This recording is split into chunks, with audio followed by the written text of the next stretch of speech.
저와 함께 나누실 하나님의 말씀은 베드로후서 3장 1절부터 9절까지의 말씀입니다. 베드로후서 3장 1절부터 9절의 말씀, 한 절씩 교독하겠습니다. 사랑하는 자들아, 내가 이제 이 둘째 편지를 너희에게 쓰노니 이 두 편지로 너희의 진실한 마음을 일깨워 생각나게 하여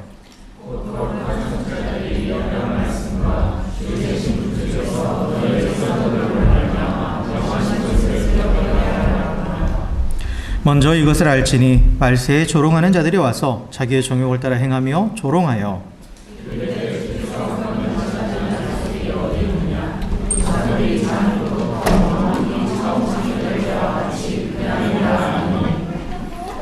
이는 하늘이 예쪽부터 있는 것과 땅이 물에서 나와 물로 성립된 것도 하나님의 말씀으로 된 것을 그들이 일부러 잊으려 함이로다.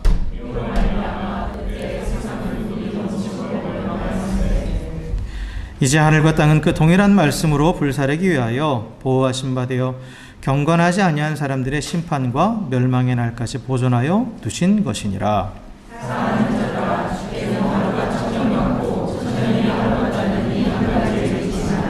이렇게 읽습니다. 주의 약속은 어떤 이들이 더디다고 생각하는 것 같이 더딘 것이 아니라 오직 주께서는 너희를 위하여 오래 참으사 아무도 멸망하지 아니하고 다 회개하기에 이르기를 원하시느니라. 아멘. 아멘. 할렐루야. 할렐루야.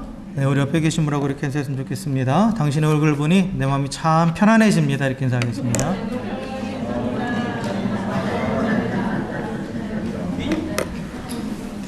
은변이 왜 이렇게 옆으로 이렇게 쳐다봐 엄마를. 네. 자, 오늘 말씀은 이 사도 베드로가 핍박 가운데 있던 성도들에게 쓴 편지, 이게 이제 베드로전서와 베드로후서거든요. 그 중에서 이제 오늘 우리가 두 번째 편지인 이 베드로후서를 보는데요. 베드로가 그 편지를 쓸 때 이 성도들에게 목표했던 바가 무엇이냐면 이 핍박 가운데 있는 성도들의 믿음을 굳세게 하기 위해서 이 편지를 썼습니다. 그래서 그들의 믿음을 굳세게 하기 위해서 구원의 원리가 무엇인지, 그리고 구원받은 성도의 삶이 현재 어떠한 삶을 살아가야 하는지, 그리고 그 약속된 미래가 무엇인지 그런 것들을 쭉 가르쳐 줬어요. 그리고 또한 이 구원받은 성도가 이 땅을 살아가면서 이제 교회라는 공동체를 이루고 또 신앙생활을 우리가 하는데, 그게 가장 외부적인 핍박보다 그 신앙을 더 흔드는 그런 중요한 그런 아주 큰 위험에 대해서 경고를 하는데, 그게 뭐냐면 교회 안에 가만히 들어온 거짓 선생들에 대해서. 물론 우리가 흔히 말하는 이단이죠. 근데 또 완전한 이단은 아니더라도 교회 안에서 말씀을 자신의 생각대로 왜곡해서 가르치는 그러한 사람들에 대해서 경고를 해요. 그런 경고에 대한 내용들이 많이 나옵니다. 사실 이게 꼭 베드로뿐만 아니에요. 사도 요한도 그랬고 또 바울도 그랬어요. 왜냐하면 이런 거짓 선생들은 구약시대부터 있었어요. 계속해서. 이미 오래전부터 있어 왔던 거예요. 그래서 구약에 보면 거짓 선지자들이 있어요. 거짓 선지자들. 하나님의 말씀을 듣지도 않았는데 자기들 생각으로 막 예언을 하는, 내가 하나님의 말씀 들었다면서. 그런 거짓 선지자들도 있었고, 그리고 이게 쭉 이스라엘 역사 가운데 쭉 나와요. 그래서 참 선지자와 거짓 선지자들이 대결하는 장면들도 나오고, 그리고 여러 장면들이 나오는데, 이 신약에 들어와서 이 교회가 형성된 이후로 사실 이 거짓 선생들이 없었던 적은 없습니다. 지금까지도 쭉 이어져 오고 있어요. 이 거짓 선생들이. 근데 이제 이들은 이 사람들이 다 듣고 싶은 말을 해줘요. 이 거짓 선생들이 인기를 얻는 이유가 뭐겠습니까? 듣고 싶은 말을 해주니까. 듣고 싶은 말을 해주니까. 그러니까 사람들이 거기에 이제 혹하는 거죠. 넘어갈 수밖에 없는 거예요. 듣기 싫은 얘기하면 누가 따라오겠어요. 근데 사실 복음은 이게 우리에게 너무나 기쁜 소식이고 하나님의 은혜고 좋은 소식인데, 근데 복음의 내용을 찬찬히 들여다보고 또 깊이 묵상할수록 우리 인간이 가지고 있는 이 죄된 성정과는 계속 반대가 돼요. 그러니까 솔직히 하나님의 말씀을 믿고 따르는 것은 솔직히 말하면, 이건 인간적인 관점에서 말하면 즐겁지 않아요. 즐겁지 않습니다. 왜냐하면 계속해서 성경 뭐라고 그래요? 우리의 생각과 또 우리의 몸과 우리의 모든 걸 쳐서 복종하라고 그러잖아요. 복종하라고 그러잖아요. 근데 우리는 사실 누구나 복종하는 거 원하지 않죠. 누구나 내가 주체적으로, 내가 주인이 되어서 내 마음대로 하고 싶어 하는 게 모든 사람이 가지고 있는 그런 성정이에요. 근데 사실 이거는 죄에서 비롯된 거죠. 원래 인간은 그렇게 만들어지지 않았는데 하나님으로부터 독립을 선언하는 인간은 내가 하나님이 되어서 내 마음대로 하고 살고 싶은 거예요. 그러니까 아무리 예수님 믿고 구원받았더라 하더라도 이 신앙생활을 한다라는 것이 계속해서 나와의 싸움이기 때문에, 그리고 또 세상은 여전히 또 세상의 방식대로 흘러가기 때문에 믿는 자로 살아간다는 게 사실 즐겁지만은 않죠. 그런 치열한 영적인 또 싸움들이 있어야 되고, 때로는 또 내가 즐겼던 것들, 또 내가 내 삶의 목표로 삼았던 것들도 다 포기해야 되는 상황도 분명히 와요. 그러니까 이런 이단들이 사람들이 원하는 그런 것들을 제시하면서 그렇게 안 해도 돼, 굳이 그럴 필요 없어. 아니면 또 하나님의, 예수님이 가르치는 복음이나 또 사도들이 가르치는 이 진리에 대해서 그건 잘못됐어 라고 이렇게 막 속삭이는 곳에 사람들이 넘어가는 거예요. 사단도 처음 아담과 하와를 유혹할 때 하나님 말씀 주제를 다 부정하지는 않았어요. 한 가지만, 선악과 따먹지 말라는 그거 한 가지만 싹 바꿔버렸죠. 그러니까 사람들의 욕망을 자극하는 거예요. 자극해서 거기에 넘어가게 만드는 거죠. 그러니까 거짓 선생의 아비는 사단이에요. 사단에서부터 시작되는 거죠. 오늘날도 마찬가지고 이게 교회의 역사에 계속 있어 왔습니다. 그래서 그들에 대해서 경고를 하는 겁니다. 수많은 이단들이 있어 왔어요.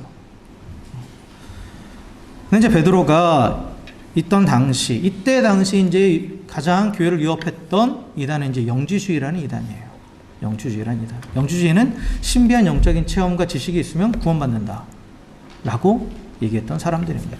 또 하나, 또 교회를 위협했던 것 중에 하나 또 뭐냐면 율법주의적인 그런 사고를 가지고 있는 그러한 또 그 거짓 선생들. 그러니까 바울의 서신서에 보면 그 율법주의자들과 많이 싸우잖아요. 그러니까 그 율법주의자들이 안 믿는 사람들 말하는 게 아니에요.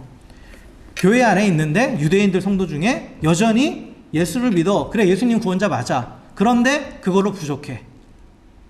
할례도 받아야 되고 율법도 지켜야 돼 라고, 그래야 구원받는다라고 그렇게 주장하던 사람들도 있었고, 그러니까 여러 가지 구원에 관한 복음을 자꾸 비틀어가지고 왜곡해가지고 가르치는 거짓 선생들이 있었다라는 거예요. 그러니까 그들에 대해서 강력하게 경고를 합니다. 그리고 그들을 따라가면 어떻게 된다? 망한다.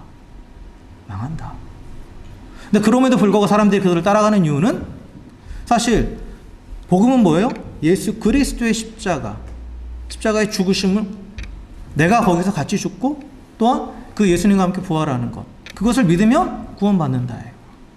근데 아까도 말씀드렸지만 사람들은 전적으로 누군가 하나님을 의지하는 것을 원하지 않아요. 대부분. 그래서 구원에 있어서 내가 뭔가 관여하기 원합니다. 그래야 내 인생을 내 마음대로 할 수 있거든요. 그러니까 율법을 지켜야 돼. 네가 착한 일을 해야 돼. 그래, 그럼 내가 착한 일을 했으니까 나 구원받았다라고 하나님께 자신 있게 요구할 수 있어 라고 그렇게 되는 거예요. 그러니까 율법주의에 빠지는 이유가 그런 겁니다. 그 규율에 매이고 싶어서가 아니라 내가 이걸 했다라는 그 행위 자체, 그 공로 자체를 내세우고 싶은 거예요. 하나님 앞에서. 근데 구원은 전적인 하나님의 은혜니까 우리는 내세울 게 아무것도 없잖아요. 이건 철저하게 하나님의 주권을 인정한다라는 거거든요. 근데 그 주권을 내세우기 위해서 그 율법주의에 빠지는 거예요. 그리고 또 영지주의자들이 또 주장했던 것 중에 하나는 구원받았으니까, 근데 영과 육을 분리시켜가지고 영적인 신비한 체험을 가지고 지식을 가지고 너희는 영적으로 구원받았어. 그러니까 육적으로 마음대로 살아도 돼 라는 거였어요. 자기 하고 싶은 대로 하는 거예요. 육적으로는 이미 구원받았으니까. 근데 성경은 그렇게 말하지 않죠. 구원받은 자는 하나님의 자녀다운 백성다운 삶을 살아야 된다라고 말해요. 이건 율법을 지켜서 구원받는 건 다른 문제예요. 구원받았으니까 하나님의 자녀가, 구원받았다라는 건 하나님의 자녀로 신분이 변화된 거란 말이에요. 그러면 그 신분에 합당한 삶, 우리 아버지 하나님이 거룩하시니까 우리도 거룩하게 살아야 돼. 이게 성경이 가르치는 바인데, 근데 영지주의자는 그게 아니라 너희 구원 받았잖아. 육신은 어차피 썩어질 거야. 그러니까 마음껏 즐겨. 여러분, 이 말이 어떠세요? 복음처럼 들리죠? 그렇잖아요. 자유롭고 싶잖아요. 솔직히. 그렇지? 어? 근데 우리도 사실 예수 믿는다고 해서 또 삶에 있어서 조심해야 될 것도 많고 나름대로 또 포기해야 될 것도 많이 포기하며 살아가고 있잖아요. 근데 그게 아니라 그냥 다 즐겨도 돼. 응? 그렇게 가르치니까 얼마나 사람들이 혹하고 넘어갔겠어요. 그러니까 많이 흔들렸어요. 많은 성도들이 흔들렸습니다. 그래서 그것에 대해서 신랄하게 비판하며 또 그것이 잘못됐다라고, 그 길을 따라가면 당장은 좋을 수 있겠지만 그 길은 결국 멸망의 길이다 라는 것을 분명히 강조합니다. 그리고 또 하나 이제 오늘 본문에서 강조하는 게 뭐냐면 이 거짓 선생들이 주님의 재림을 부인했어요. 예수님이 다시 오신다라는 거. 이 재림이라는 것은 종말론과 관계가 있죠. 종말론. 사실 이 종말론을 교회에서 많이 다루지 않아요. 설교 때도 많이 안 다뤄요. 왜냐하면 부정적인 이미지가 워낙 강하죠. 그잖아요. 한때 그런, 지금도 마찬가지예요. 시한부 종말론. 그리고 내가 재림 예수다 하고 막 그렇게 외치는 사람들이 있어요. 제가 재림이라는 말을 딱 그 구글에 한번 쳐봤어요. 그랬더니 뭐가 나오냐면 이단 사이트가 쫙 나와요. 정통 교회 사이트는 별로 안 보여요. 그러니까 그만큼 그들이 그걸 많이 이제 강조하고 하니까.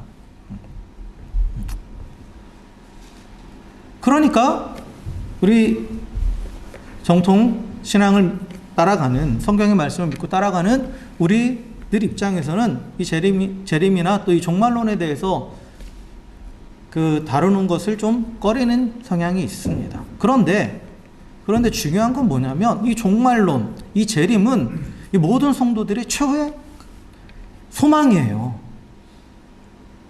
사실 우리가 믿는다라고 했을 때 무엇을 믿느냐? 하나님을 믿는다. 하나님을 믿으면 또 우리가 평안을 누리고 또 기쁨을 누린다. 그런데 그 이후에 어떻게 될 것이냐? 믿는 자들의 마지막에 대해서 얘기하는 게 종말이에요. 종말론입니다. 그리고 그 종말론의 중심에 뭐가 있냐면 예수님의 재림이 있어요. 그러니까 이건 우리가 다뤄야 되는 부분이에요. 분명히. 그리고 거짓 선생님들 그걸 다뤘다라는 거예요. 그런데 그들은 예수님의 재림을 부인했다라는 거죠. 근데 이 예수님의 재림을 부인하고 잘못된 종말론을 주입하면 어떻게 생기느냐? 다가올 세상, 주님이 오셔서 완성하실 그 세상에 대한 소망이 사라지는 거예요. 그러니까 더욱더 뭐에 집착하게 되겠어요? 현실에 집착하게 되겠죠. 현실에 집착하다 보니까 육체적인 또 쾌락을 추구하게 되는 거고. 그리고 자꾸 내가 뭔가 주도권을 쥐고 이 땅에서 뭔가 한 자리 하려고 그러고. 그런 식으로 가겠죠. 그래서 이 종말에 대한 이 종말론, 또 종말의 핵심인 예수 그리스도의 재림에 대해서 우리가 분명히 알아야 됩니다. 제대로 알아야 돼요. 그래서 오늘 베드로가 그것을 지금 가르치고 있는 거예요. 성도들에게. 예수님도 여러 번 말씀하셨죠. 물론 예수님이 말씀하신 마지막 날은 중의적인 여러 가지 복합적인 의미들이 이제 포함되어 있어요. 쉽게 다룰 수 있는 부분은 아니지만, 그러나 예수님도 예수님이 다시 오심에 대해서, 그리고 마지막 심판과 또한 구원의 완성에 대해서 분명히 말씀을 하셨어요. 다른 사도들도 마찬가지고. 그래서 오늘 우리가 이 종말론에 대해서 좀 살펴보려고 그래요. 그리고 다음 시간에도 한 번 더 살펴보려고 합니다. 자, 이 종말론이라는 말은 성경에서 말일 또는 말세, 이 마지막 때를 언급하는 그런 의미의 종말이라는 것은. 그래서 이 마지막 일들에 대한 가르침, 그런 뜻입니다. 마지막 일들에 대한 가르침. 그래서 성경은 이 마지막까지 다뤄요. 분명히 다루고 있습니다. 그 대표적인 책이 이제 요한계시록이죠. 요한계시록. 근데 꼭 요한계시록뿐만 아니라 사실 구약에서부터 이미 다뤘어요. 이미 다뤄왔습니다. 그래서 구약 성경에서는 이 마지막 때, 이 말세라는 것을 뭐와 동일시했냐면 메시아의 도래와 동일시했습니다. 메시아가 오면 이 땅의 종말이 온다. 이 땅의 끝이 온다. 라고 그렇게 제시했습니다. 그게 맞아요. 사실 맞는 말인데, 그런데 이 신약 성경에서는 이 메시아의 오심이 한 번이 아니라 두 번이다 라고 얘기하는 거죠. 그러니까 메시아의 도래로부터 마지막 때는 시작이 돼요. 이 말세라는 것이. 그런데 그게 예수님이 처음 오셨을 때부터 그게 시작이 됐고, 그리고 예수님이 다시 오실 때 완성된다예요. 이게 신약성경이 가르치는 종말에 대한 개념입니다. 그래서 예수님은 이미 오셨죠. 그렇죠? 2000년 전에 예수님은 인간으로 이 땅에 오셨어요.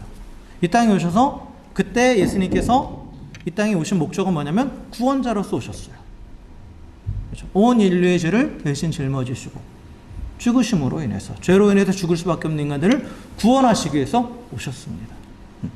그래서 그 예수님은 이 땅에 오셔서 십자가에 죽으시고 부활하심으로 그 사역을 완성하셨죠. 그래서 예수님은 온 인류의 구세주가 되십니다. 그런데 그 예수님을 믿는 자는 구원을 받는 거고 믿지 않는 자는 구원 못 받는 거예요. 근데 그걸로 끝이냐? 그게 아니죠. 예수님은 다시 오신다고 말씀하셨어요. 그래서 다시 오실 때는 어떻게 하신다? 심판하신다.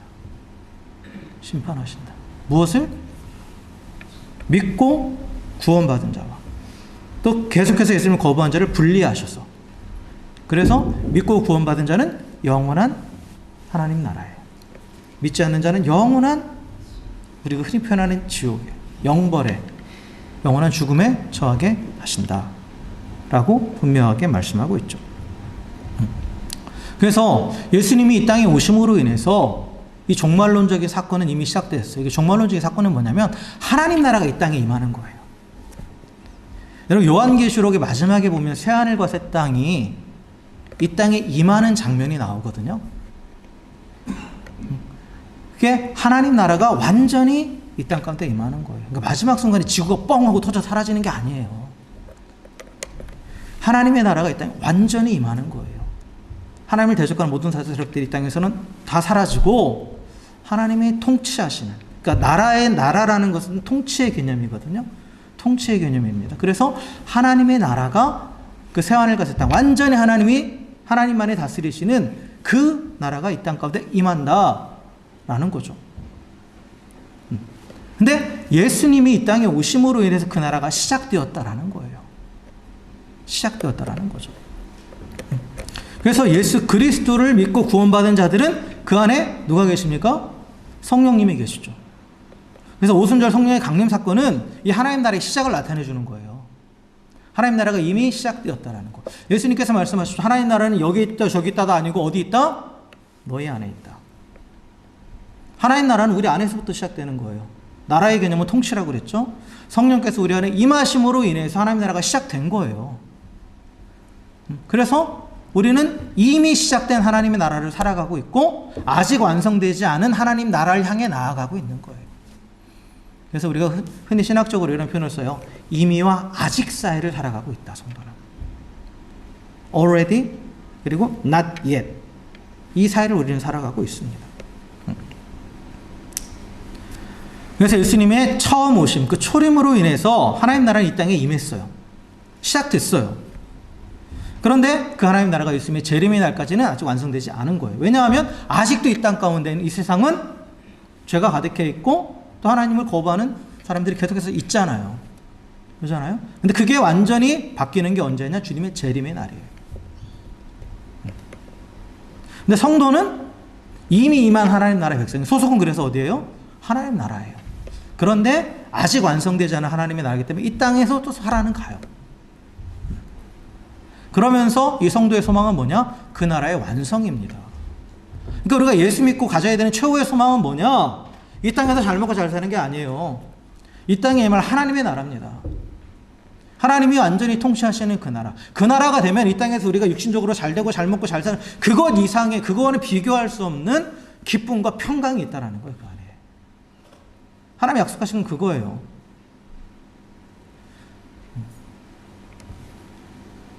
그래서 성도는 지금 그 과정 가운데 있는 겁니다. 그래서 이 재림의 소망이 중요한 거예요. 예수님이 다시 오신다라는 것이 확신이 있어야, 그 소망이 있어야 그걸 바라보면서 계속해서 나아갈 수 있는 거죠. 근데 그게 없으면 믿는 거 말짱 도루묵인 거예요.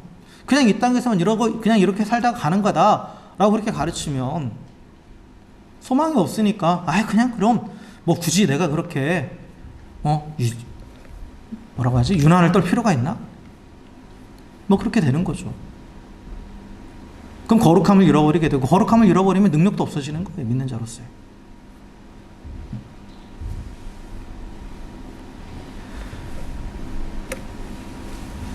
그래서 우리 성도들은 이 재림에 대해서 항상 기억해야 됩니다. 그래서 우리가 사도신경 할 때도 가장 마지막에 뭐가 있습니까?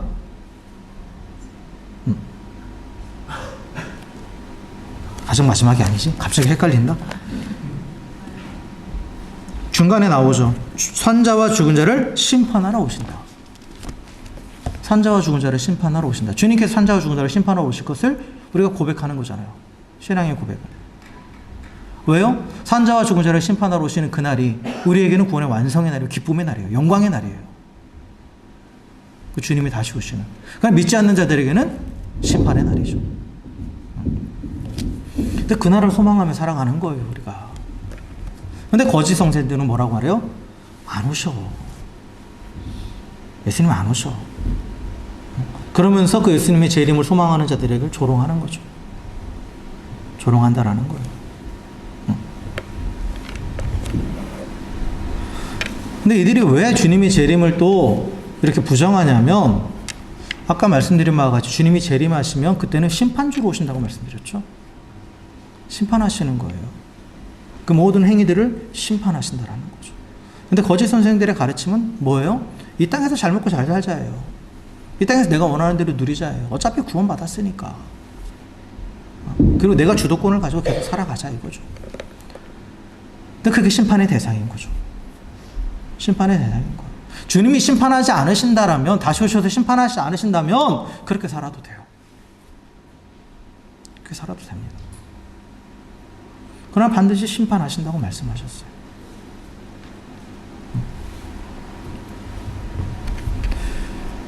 그리고 또 하나, 그들이 또 주장하는 논리가 뭐냐면, 세상은 창조된 이후로 변하던 게 없다 라고 그렇게 얘기하는 거예요. 조상들이 잔으로부터 만물이 처음 창조될 때와 같이 그냥 있다. 이게 조상들이라는 건 구약의 그 성도들을 가리키는 표현입니다. 그러니까 이 구약의 시대나 예수님 오신 후에 신약의 시대는 바뀐 게 없다. 그러니까 예수님이 다시 오실 일도 없다. 어차피 바뀌는 거 없다 라고 그렇게 얘기하는 거죠. 그러니까 예수님이 다시 오시지 않는다라는 것, 그리고 또 세상이 바뀌지 않았다라는 것은, 이건 또 어떤 의미냐면 하나님께서 이 땅에 개입하지 않으신다예요. 이 세상에. 그런데 이에 대해서 베드로가 성도들에게 분명히 가르치는 건 뭐냐면, 성경의 내용을 다시 한번 들여다봐라.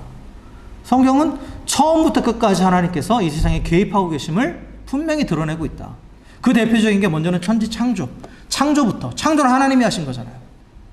온 세상은 하나님 만드셨죠. 그거 자체가 가장 강력한 개입이죠. 하나님께서. 그런데 우리가 창조를 말할 때, 창조는 크게 세 가지는 아닙니다. 하나님이 말 그대로 무에서 유를 만들어내신 그 창조, 그리고 그 만드신 세계를 보존하시는 거예요, 하나님께서. 그리고 그 만드신 세계를 보존하시기 위해서 하나님께서 개입하십니다. 그게 섭리예요. 그러니까 하나님은 계속해서 개입하시는 거예요. 그래서 하나님은 이 세상을 만들어 놓으시고 그냥 계신 게 아니라 이 세상에 당신을 드러내시죠. 뭘 통해서? 말씀으로. 당신을 드러내세요. 그리고 또 말씀으로 이 땅 가운데 개입하셔서 당신의 일을 이루어 가십니다. 그래서 만물이 지어진 것 자체가, 그리고 이 땅이 지금 멸망하지 않고 운행되는 것 자체가 하나님이 이 땅에 개입하시고 있으시다라는 증거다 라고 베드로는 말하고, 또한 이 땅이 변화된 게 없다라고 말하는 그들에게 뭘 얘기합니까? 오늘 말씀을 보면 조금 어렵게 표현되어 있지만 이게 뭐냐면 노아의 홍수 사건을 말하는 거예요. 하나님께서 죄악으로 관영한 이 땅을 한번 뒤엎으셨죠. 한번 뒤엎으셨어요. 그대로 내버려둔 게 아니고, 그때부터 쭉 그대로 온 게 아니에요. 완전히 뒤엎으신 사건이 바로 노아의 홍수 사건이에요. 그러니까 하나님이 죄에 대한 심판이 있었다라는 거죠. 전 우주적인 죄에 대한 심판이 한 번 있었다라는 거예요. 근데 이 거짓 교사들은 뭐라고 말하냐면 그게 없었다라고 지금 하는 거예요. 말이 안 된다 이거죠. 성경은 분명히 그걸 증언하고 있는데, 역사적인 사실로 증언하고 있는데 그게 없다라고 지금 말하고 있다라는 거죠. 그게 말이 안 된다. 그래서 하나님은 말씀으로 천지를 주셨고, 또한 홍수로 이 땅을 심판하신 하나님, 약속하신 대로 그래서 이 땅에 다시 오셔서 심판하신다라는 거예요. 예수님이 재림이 없다고 하는 그 거짓 교사들의 말은 틀렸다.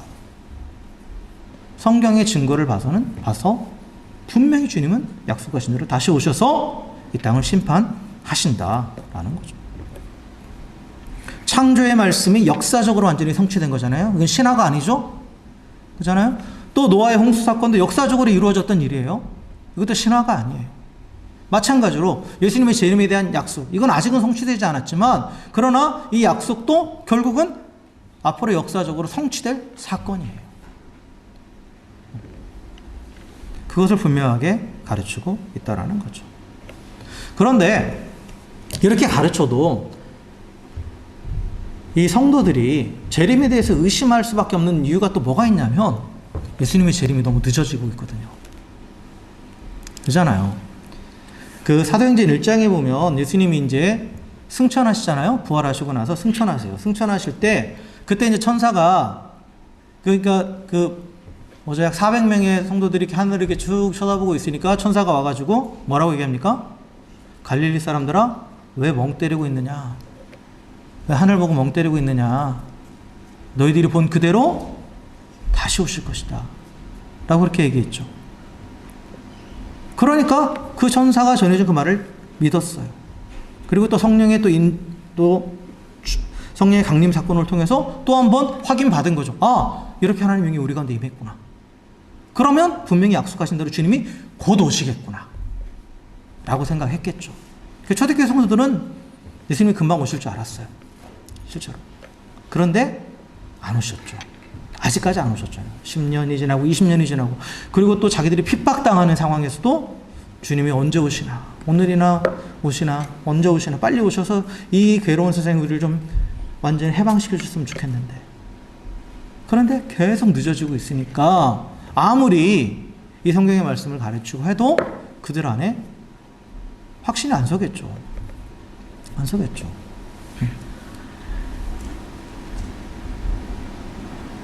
그러니까 재림이, 예수님이 다시 오신다는 것이 자꾸 늦어지니까 안 오실려나 보다. 안 오실려나 보다. 라고 그렇게 생각했겠죠. 그러니까 이 거짓 선생들의 가르침에 넘어가는 거죠. 근데 오늘 베드로는 그 이유에 대해서 설명해 주고 있어요. 그 이유에 대해서. 첫째는 뭐냐? 주님이 약속하신 재림이 더디 이루어지는 이유는 하나님이 오래 참아주시기 때문이라는 거예요. 주님의 재림의 날은 심판의 날이라고 했잖아요. 그 심판은 돌이킬 수 없어요. 돌이킬 수 없는 심판이에요. 마지막 심판이에요. 그렇기 때문에 그 심판이 한번 실행되면 끝난 거예요. 그러니까 하나님은 인류가 누구든지 심판받아서 영원한 멸망에 처하는 걸 원하시는 분이 아니시기 때문에, 그래서 구원하시기로 작정한 영혼 한 영혼이라도 구원받기 원하시기 때문에 계속해서 미루신다라는 거예요.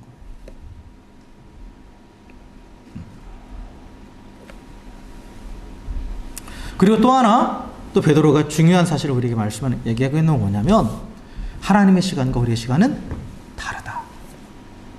다르다라는 거예요. 하나님께서 우주 만물을 지으신 창조자라고 했을 때 그 창조의 영역 안에 뭐도 있냐면 시간의 영역도 하나님께서 창조하신 거예요. 인간은 하나님이 창조하신 이 세계 안에 살아가니까 그 시간의 지배를 받는 존재죠. 지배를 받는다는 표현은 그렇지만 그 시간의 흐름을 따라가는 존재예요. 그렇죠? 그런데 하나님은 시간 너머에 계신 분이죠.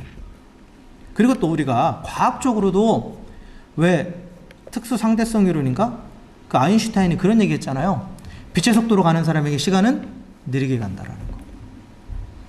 그죠? 시간은 상대적이에요. 절대적이지 않아요. 이건 과학적으로도 증명된 부분이죠. 인터스텔라라는 영화 보셨잖아요. 저만 봤어요? 저만 세속적인가?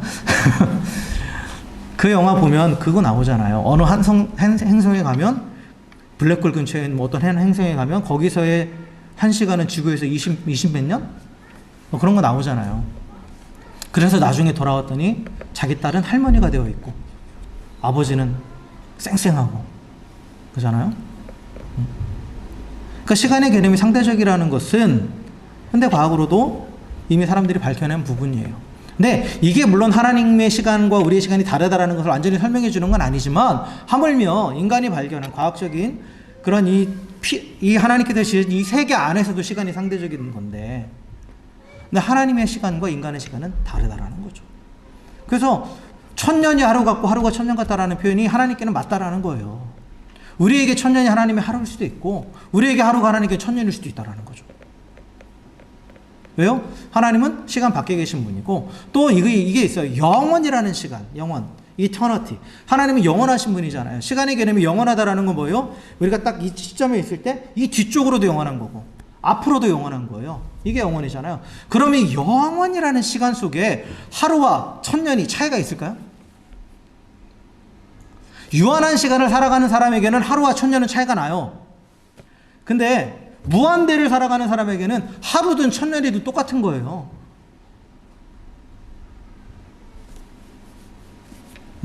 이해 안 되세요? 그렇잖아요. 무한대라는 시간 안에서는 하루든 1000년이든 하나의 점이에요. 하나의 점이라는 거죠. 그래서 시간의 개념이 다르다 이거예요. 다르다. 그렇기 때문에 우리의 시간을 하나님께 적용해서 왜 이렇게 안 오셔? 이러지 말라 이거죠. 주님의 재림에 있어서 때는 중요하지 않다. 시간은 중요하지 않다라는 거예요. 중요한 건 뭐냐? 주님께서 약속하셨다라는 거죠. 다시 오시겠다라고.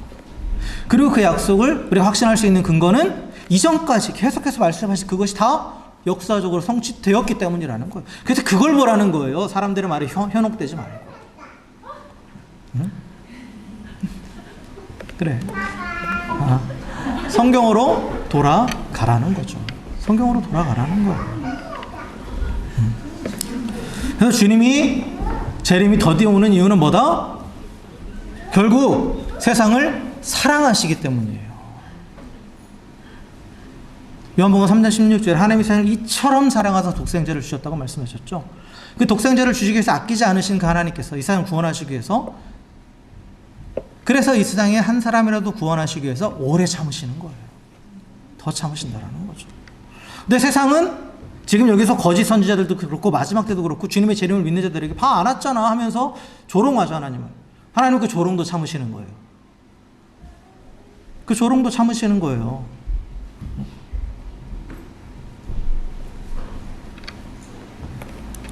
그래서 아무리 세상을 조롱해도 하나님 세상을 사랑하시기 때문에 오래 참고 기다리시는 겁니다. 예수님도 그러셨잖아요. 예수님이 십자가에서 온 인류를 구원하시기 위해서 달렸을 때 사람들이 어떻게 했어요? 조롱했죠. 조롱했어요. 너나 구원해라 하면서. 근데 예수님이 도저히 못 참겠다. 니네 일로 와봐. 그랬으면 우리 구원은 없었죠. 그러시지 않았죠. 아무리 조롱해도 참으셨죠. 오늘날도 마찬가지예요. 주의 재림이 없다라고 그걸 믿는 사람들 바보라고 조롱한다 하더라도 그것이 또 하나님 향한 조롱인데 그래도 하나님은 참으시는 거예요. 참으시는 거예요.